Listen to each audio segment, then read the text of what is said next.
Hoy visitaremos el mundo de El viejo que hacía florecer los árboles. Cuento japonés. Hace muchos años, un viejo leñador que vivía en una pequeña aldea a la orilla de un gran bosque, salió por la mañana, como era su costumbre diaria, a cortar unos árboles para el señor de la provincia. Cuando estaba a medio camino, observó a un pequeño perro blanco que estaba tumbado a la vera del sendero. El animal estaba delgado y esmirriado, y no tardaría mucho tiempo en morir de hambre y de frío.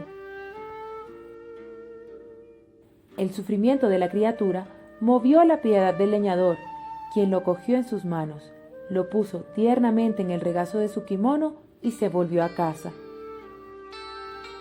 Su esposa vino corriendo hacia él sorprendida de que volviera tan pronto y le preguntó qué había pasado.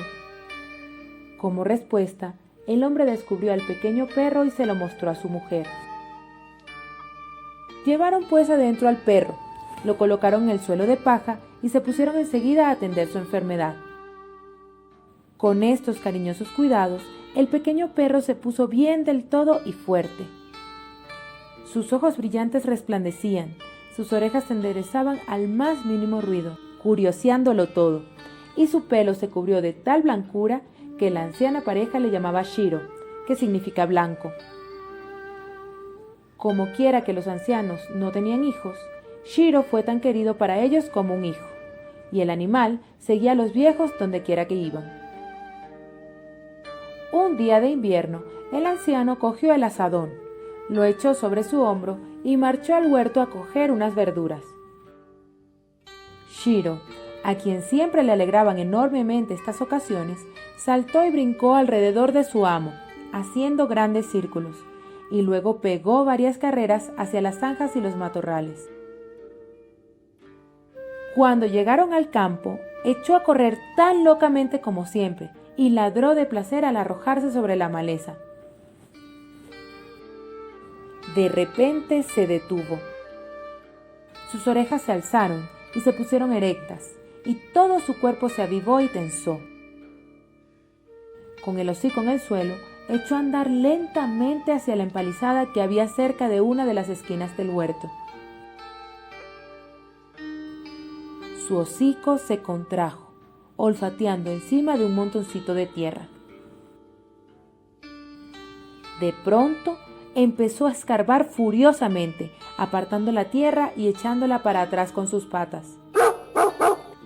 Su fuerte y excitado ladrido atrajo la atención del anciano, que se hallaba en la otra puerta del campo, y pensando que Shiro tenía que haber descubierto algo muy extraordinario para que se comportase de aquella manera, echó a correr hacia donde estaba el animal para ver qué era aquello.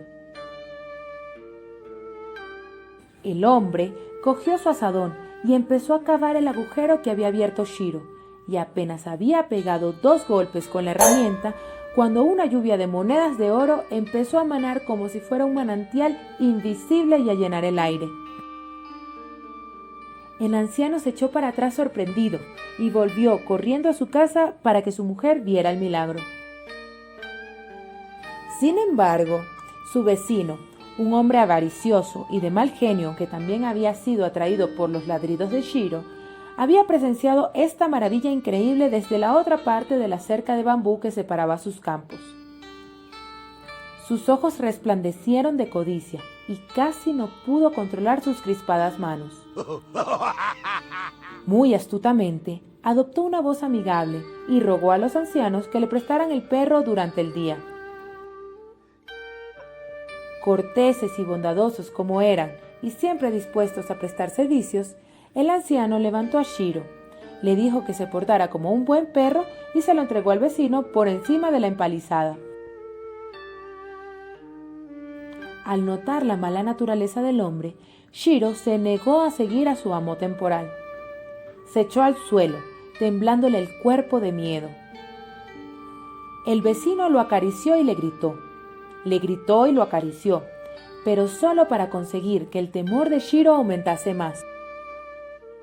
Cada vez más colérico por su parte, el hombre ató una cuerda alrededor del cuello de Shiro y lo llevó arrastrando hasta un rincón de su huerto, en el que lo ató a un árbol y lo hizo tan apretado y dejándole tan poca cuerda para moverse con libertad, que la pobre criatura se vio forzada a estar echada en una postura agonizante.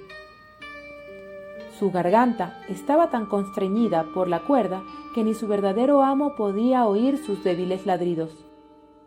Furioso, golpeó la tierra ante el hocico de Shiro. La hoja del azadón se hundió en la tierra y chocó contra algún objeto metálico. El arisco hombre se enderezó tenso. Sus ojos se ampliaron en ávida expectación. Al momento siguiente, estaba arañando la tierra con ambas manos, en medio de un frenesí de avaricia. Sin embargo, cuando no pudo desenterrar más que viejos andrajos, zuecos de madera y tejas rotas, su furia se hizo incontrolable.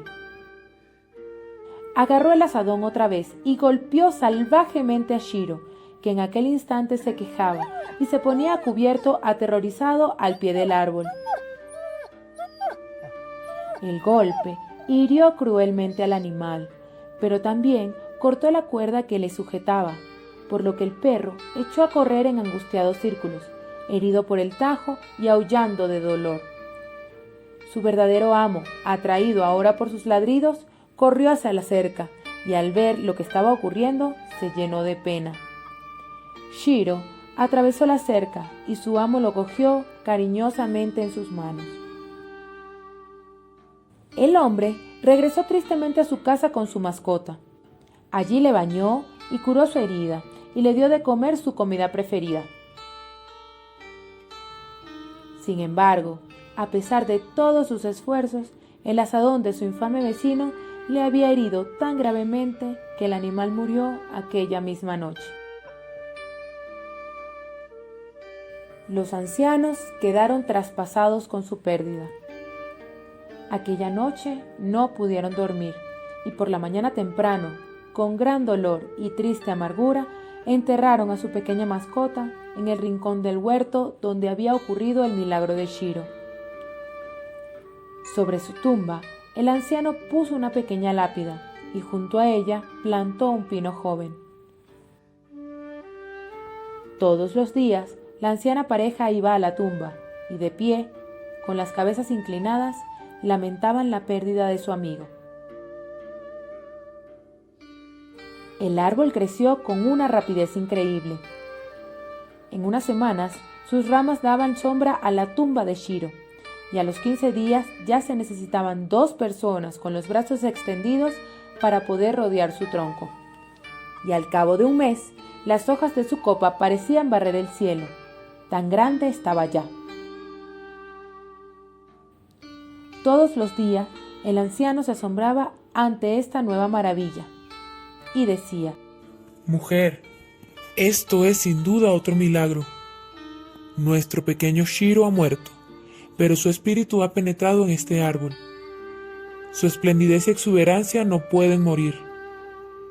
Se ha convertido en la savia de este magnífico árbol y está brincando furiosamente en sus hojas y ramas. Estoy seguro de que es así. Y miraban al árbol con renovado asombro. Las noticias del rápido desarrollo del árbol se extendieron enseguida. Desde los lejanos valles y montañas acudían diariamente gentes con el propósito de contemplarlo. Doblaban el cuello hacia atrás y forzaban los ojos para ver sus ramas más altas, ahora sumergidas en el halo del cielo. Movían sus cabezas y se susurraban unos a otros que no podía ser, pero luego volvían a levantar las cabezas para mirar otra vez y no podían dudar de lo que estaban viendo sus ojos. Un día de invierno, la anciana dijo a su marido: ¿Te acuerdas de cuánto le gustaban a nuestro pequeño Shiro los pastelillos de arroz? ¿No crees que sería una buena idea confeccionar un buen mortero del tronco del árbol de Shiro y hacer pastelillos de arroz para ofrecerlos en su tumba? Es una idea excelente, fantástica. Lo haremos como tú dices. Durante la mañana y la tarde siguiente estuvo trabajando, cortando lentamente el enorme tronco. Al fin, Con una última y poderosa oscilación, el majestuoso árbol crujió y cayó a tierra con un rugido tan poderoso que se tuvo que oír en los rincones más apartados del Japón.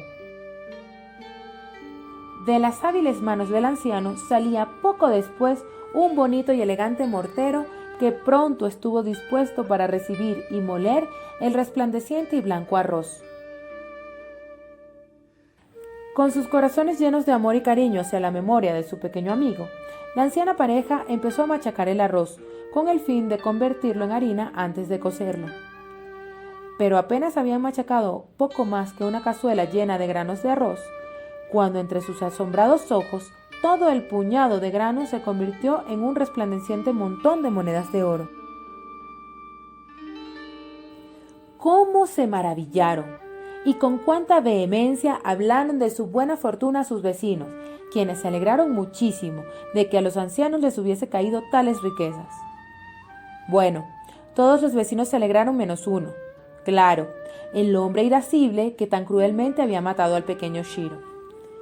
Apenas podía contener su avaricia al oír la historia del mortero mágico. Al día siguiente fue a casa de la anciana pareja. Los aduló, los lisonjeó y fingió gran pena al decir: Desde la muerte de vuestro pequeño perro estoy lleno de un gran remordimiento. Un gran remordimiento, buenos vecinos, porque siento que tuve yo la culpa. De noche y de día pienso que si solo existiese una manera de demostraros lo que siento y de probaros de alguna forma lo arrepentido que estoy, lo haría contento. Hoy, con toda humildad, he venido a pediros perdón. Me agradaría muchísimo hacer pastelillos de arroz para ofrecerlos en la tumba al pequeño Shiro. Pero ay, mi mortero es demasiado viejo y yo demasiado pobre para comprar uno nuevo. ¿No me prestarían ustedes, bondadosos amigos, su mortero por un rato para que yo pueda hacer mi pequeña ofrenda a nuestro amiguito? Los ancianos quedaron conmovidos profundamente ante esta falsa charla y creyendo que estaba sinceramente arrepentido, permitieron al sutil bribón que se llevara consigo el mortero. Al llegar a su casa, no perdió tiempo en monsergas y se puso a preparar las tortas. Junto a su esposa, igualmente avariciosa, echó el arroz en el mortero y los dos se pusieron a machacarlo. Siguieron y siguieron machacando, pero el oro no apareció y los dos gritaron furiosamente: ¡Miserables granos transformados en oro! ¡Transformados en oro! Machacaron más vigorosamente que antes. ¡Don, don, don, don!, decían sus manos de almirez, y los granos volaban en todas direcciones, pero de ellos no salía ni una sola moneda de oro. Sus fuerzas estaban ya a punto de sucumbir, cuando de repente el arroz molido empezó a moverse y transformarse. ¡Está cambiando! Ambos se pusieron a bailar de placer alrededor del mortero. Pero en lugar de aparecer un brillante montón de oro, vieron con horror que no salían sino viejos andrajos, zuecos de madera y tejas rotas, exactamente igual a lo que había desenterrado en el campo. Tanta rabia le dio al hombre que agarró su destral y de un solo golpe partió en dos el mortero. Su esposa cogió otro destral y frenéticamente convirtieron en pedacitos las dos mitades del mortero. Encendieron un fuego después, arrojaron en él los trozos y se pusieron a contemplar cómo se convertían en cenizas. Al día siguiente, el anciano fue a pedirles el mortero, pero el vecino le dio una grosera respuesta. Con estas ásperas palabras, el vecino le volvió la espalda y se negó a decir nada más. Primero, mi querido Shiro. Ahora, mi maravilloso y nuevo mortero. Hombre insensible y sin sentimientos, pero ¿qué se le va a hacer? Nada. No, nada. El anciano estaba desolado. Primero miró a su vecino y luego al horno. No había cólera en su corazón, solo una honda tristeza. Puede devolvérmelos. Solo quedan las cenizas, pero son las cenizas de mi pequeño perro, porque ciertamente el mortero estaba hecho con su divino y maravilloso espíritu. Las cogeré y la enterraré junto a él. Sin duda se alegrará de saber que su espíritu vuelve a él. El anciano recogió las cenizas en una talega de arroz y se volvió lentamente a su casa preguntándose lo que diría su mujer acerca de este nuevo desastre. Apenas habían dado la mitad del camino cuando en un pinar cercano se levantó una suave brisa que danzó momentáneamente entre los árboles para remolinear luego alrededor del talego de arroz, levantarlo y expandir las cenizas en el aire. La brisa murió con tanta rapidez como se había levantado, y las cenizas flotaron como copos de nieve sobre las frías y desnudas ramas de los árboles invernales. Pero cosa maravillosa, allá donde se posaban las cenizas, las ramas desnudas rompían en una profusión de hojas y flores, y pronto, por todos los alrededores del anciano, la tristeza del invierno se había transformado en la alegría de la primavera, y el aire se llenaba del perfume de las flores que se abrían. El anciano se volvió lentamente para presenciar este nuevo milagro. Alargó su mano para tocar las hojas y los pétalos y asegurarse de su realidad. Lentamente dio una vuelta y otra, con los ojos sumergidos en el tierno verdor y su olfato lleno de la fragancia de mayo. De repente, echó a correr excitado hacia su aldea. ¡Miren! ¡Miren! El viejo jardinero puede hacer florecer los árboles. ¡El viejo jardinero puede hacer florecer los árboles! ¡Miren, miren! Y sucedió que el señor de la provincia, acompañado de sus ayudantes, estaba haciendo un viaje de inspección por la provincia. Atraído por los gritos del viejo y por la multitud que rodeaba a éste, el señor detuvo su caballo y mandó a uno de sus criados que fuese a enterarse de lo que pasaba. Mientras tanto, el anciano, cuya alegría se había desatado con el nuevo y maravilloso poder que poseía, se había subido a un cerezo y al tiempo que cantaba arrojaba la ceniza en cada rama para que las flores rosas y blancas mostrasen ante ellos toda su esplendidez. El criado del señor lo llamó. El anciano descendió del árbol y fue llevado a presencia del señor. Humilde y simplemente relató su historia, y cuando demostró el milagro de la ceniza, el señor se llenó de gran contento. El señor descendió del caballo. Un ayudante trajo una mesa, y sobre ella colocó una rara bolsa de brocado llena de monedas de oro. El mismo señor se la ofreció al anciano, quien, inclinándose primero hasta el suelo, la tomó con humilde reverencia. Pero el codicioso vecino, que había sido testigo de todo el suceso, se llenó de amargura y resentimiento. Volvió corriendo a su casa y abrió la puerta del horno. Sin duda, pensó, que dentro habrían quedado rastros de las cenizas, y quizá también en el suelo. Llamó a su esposa, y juntos recogieron en una talega todo lo que había quedado. Con la talega bajo el brazo, echó a correr y esperó a la orilla del camino por el que había visto pasar al señor y su séquito. El sonido de los cascos de los caballos le advirtió que la comitiva se estaba aproximando. El hombre se subió rápidamente al árbol más cercano y empezó a canturrear para sí y a gritar. El viejo jardinero puede hacer florecer los árboles. El viejo jardinero puede hacer florecer los árboles. ¡Mirad! O sea, exactamente igual que había hecho antes el anciano. El señor llegó con su caballo hasta el árbol y mirando hacia arriba, dijo: ¿Qué? Así que tenemos otro milagrero en esta aldea. Este no es ciertamente el mismo viejo que he visto antes. ¡Psst! ¡Tú! ¿Eres otro que puede hacer florecer los árboles? Si es así, demuestra tus poderes inmediatamente. Rápidamente empezó a dispersar las cenizas sobre las ramas, pero en vez de producir y hacer brotar flores, las cenizas se dispersaron en todas las direcciones y envolvieron al Señor y a sus criados en una sofocante nube de polvo que penetró en sus ojos y se los inflamó. Hizo asustarse al caballo del Señor y el animal se desbocó. El Señor se indignó muchísimo y sus ayudantes arrastraron furiosos al estúpido desde el árbol y le pusieron de rodillas ante su Señor. El hombre se arrastró miserablemente y se golpeó la frente contra el suelo, llorando amargamente. He sido malo y ruin.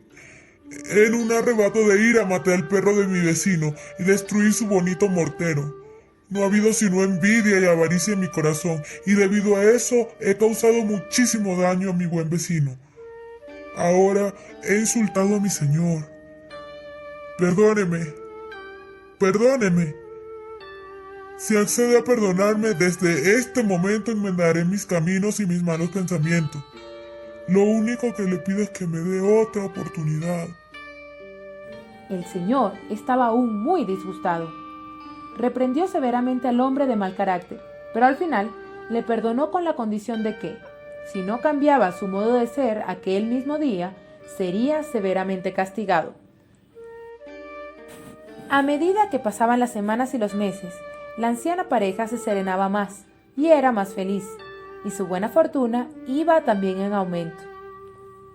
Su vecino y la esposa de éste fueron cambiando lentamente su carácter y sus caminos. Su envidia dejó sitio a la bondad, su mal genio a la docilidad y su grosería con los vecinos a una amistad afectuosa. En cada fiesta y aniversario, los cuatro iban juntos al templo y a la tumba de Shiro para ofrecer oraciones y pastelillos de arroz para la imperecedera paz de su espíritu, y el resto de sus días lo gastaron en generosa y buena voluntad los unos con los otros y con todo el pueblo de la aldea.